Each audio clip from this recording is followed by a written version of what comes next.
ಈ ಕಡೆಗೆ ಜಗದೀಶ್ ಶೆಟ್ಟರ್ ಅವರು ಕಾಂಗ್ರೆಸ್ ಬಿಟ್ಟು ಮತ್ತೆ ಬಿಜೆಪಿಗೆ ಹೋಗ್ತಾ ಇದ್ದಂತೆ ಡಿಕೆ ಶಿವಕುಮಾರ್ ಅವರು ಕಿಡಿಕಾರಿದ್ದಾರೆ. ಸೂರ್ಯ ಹುಟ್ಟಿತ್ತು, ಸೂರ್ಯ ಮುಳುಗಿತ್ತು ಅಂತ ಸುಮ್ಮನಾಗ್ತೇವೆ.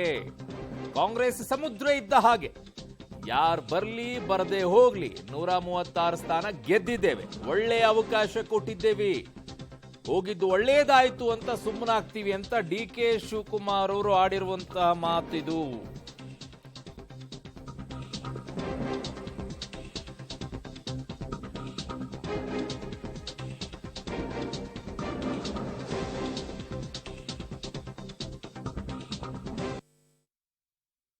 ಕಾತರವಾದಂಥ ಪ್ರಶ್ನೆ.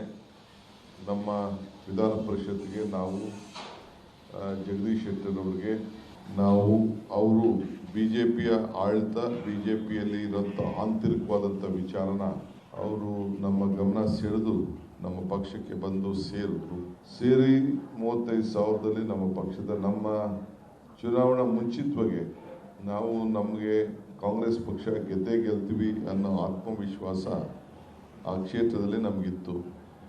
ಆದರೆ ಒಬ್ಬ ಹಿರಿಯ ನಾಯಕ ಬಿಜೆಪಿ ಬಿಟ್ಟು ಬಿಜೆಪಿ ಮೇಲೆ ದೊಡ್ಡ ಆರೋಪಗಳನ್ನು ಮಾಡಿ ಅವರು ನಮ್ಮ ಪಕ್ಷಕ್ಕೆ ಸೇರ್ತಾರೆ ಅಂತೇಳಿ ಅನ್ಕಂಡೀಷನ್ ಆಗಿ ಬಂದರು. ನಾನು ಇದೇ ಜಾಗದಲ್ಲಿ ಇದೇ ಚೇರ್ನಲ್ಲಿ ಕೂತ್ಕೊಂಡು ಅವರಿಗೆ ಕಾಂಗ್ರೆಸ್ ಪಕ್ಷಕ್ಕೆ ಬರಮಾಡಿಕೊಂಡು ನಾವು ಕಾಂಗ್ರೆಸ್ ಪಕ್ಷದ ಚಿಹ್ನೆಯನ್ನು ಕೊಟ್ಟು ಚುನಾವಣೆ ಕಣಕ್ಕೆ ಇಳಿಸ್ತೇವೆ. ನಮ್ಮ ಪಕ್ಷದ ಕಾರ್ಯಕರ್ತರನ್ನೆಲ್ಲ ನಾವು ತ್ಯಾಗ ಮಾಡ್ತೇವೆ. ಆದರೆ 35,000 ಅಂತರದಿಂದ ಅವರು ಸೋತರಾದ್ಮೇಲೆ ಅವರ ಹಿರಿತನಕ್ಕೆ ನಾವು ಗೌರವನ ಕೊಟ್ಟು ಒಬ್ಬ ಹಿರಿಯ ಮಾಜಿ ಮುಖ್ಯಮಂತ್ರಿಗಳು ಅಂತ ಹೇಳಿ ಅವರು ಆಡಿದಂಥ ಮಾತು, ಅವರು ಒಪ್ಕೊಂಡಂಥ ಬಿಜೆಪಿ ಮೇಲೆ ಕೆಲವು ಅನೇಕ ವಿಚಾರಗಳನ್ನು ತಿಳಿಸಿದ್ರು.